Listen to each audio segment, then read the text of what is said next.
নমস্কার, আপনারা দেখছেন রাখি ক্রিয়েশন, সাথে রয়েছি আমি রাখি। রাখি ক্রিয়েশনের আরও একটি নতুন রেসিপি ভিডিওতে আপনাদের স্বাগত।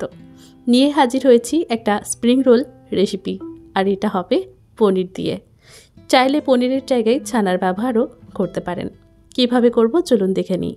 আজ হবে নিরামিষ, যার জন্য পেঁয়াজ রসুনের ব্যবহার হবে না।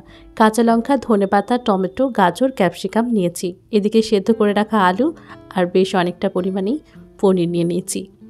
যেই পনিরটা এখানে ব্যবহার হচ্ছে সেটা কিন্তু বাড়ির তৈরি। এবার রুটিগুলো করতে হবে। রুটিগুলো তৈরি করার জন্য আমি এখানে ব্যবহার করেছি ময়দা। তার জন্য দিয়ে দিয়েছি লবণ পরিমাণ বুঝে। এখানে প্রায় 200 গ্রাম মতো ময়দা রয়েছে, আর সাথে পরিমাণ মতো লবণ। এবার একটু একটু করে জল দিয়ে একটা পাতলা ব্যাটার তৈরি করতে হবে।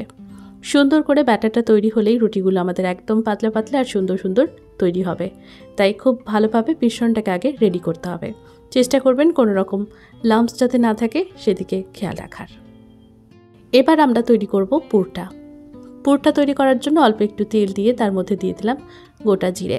জিরেগুলো একটু ফোড়নের মতো করে ভেজে নিতে হবে।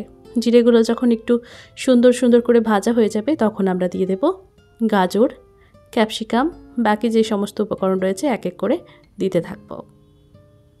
একটু টমেটো, একটু ধনেপাতা, একটু সেদ্ধ আলু, সব কিছুই এক এক করে যাবে।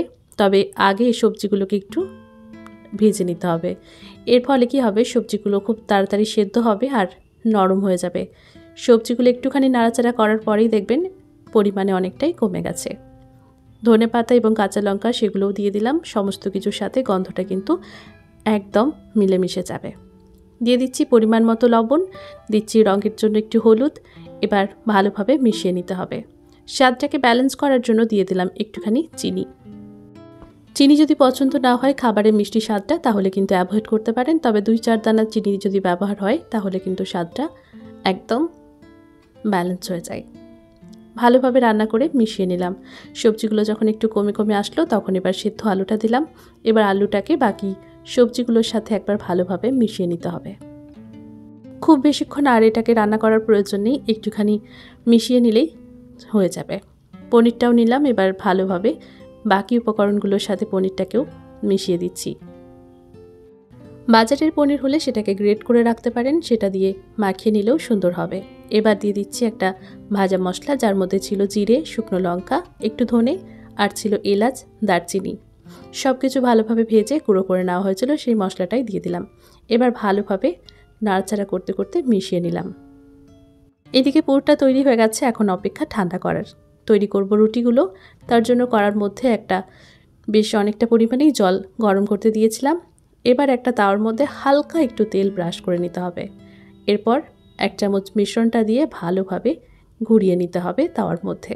এতে করে সুন্দর করে কিন্তু তৈরি হয়ে যাবে আমাদের রুটিগুলো। এবার এক একটা করে রুটি তৈরি হবে আর আমরা তুলে নেব। এখন এই রুটিগুলোর মধ্যে পুরটাকে ভরে চারিদিক থেকে ওই যে ময়দার মিশ্রণটা ছিল সেটাই কিন্তু লাগিয়ে দিলাম। ব্যাস, এবার সুন্দর করে ফোল্ড করার অপেক্ষা। ভালোভাবে ফোল্ড হয়ে গেলে এটা ভাজার জন্য তৈরি হয়ে যাবে।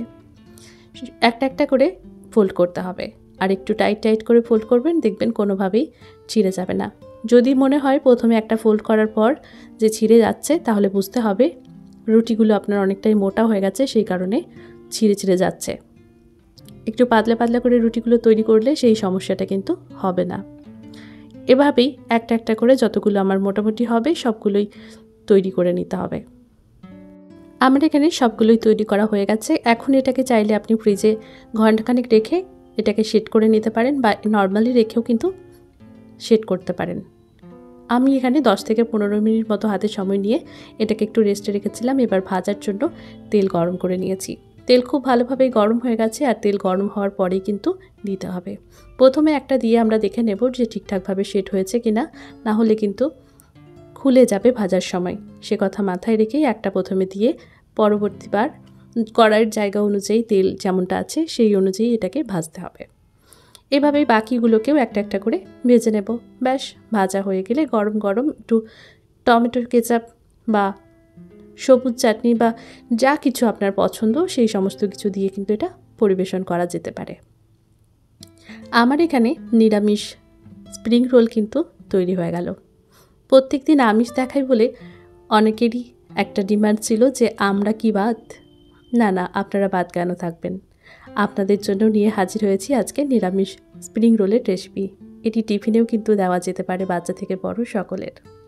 কেমন লাগলো রেসিপিটা কমেন্ট করে জানাতে ভুলবেন না। ভিডিওটি শেষ পর্যন্ত দেখার জন্য অনেক অনেক ধন্যবাদ।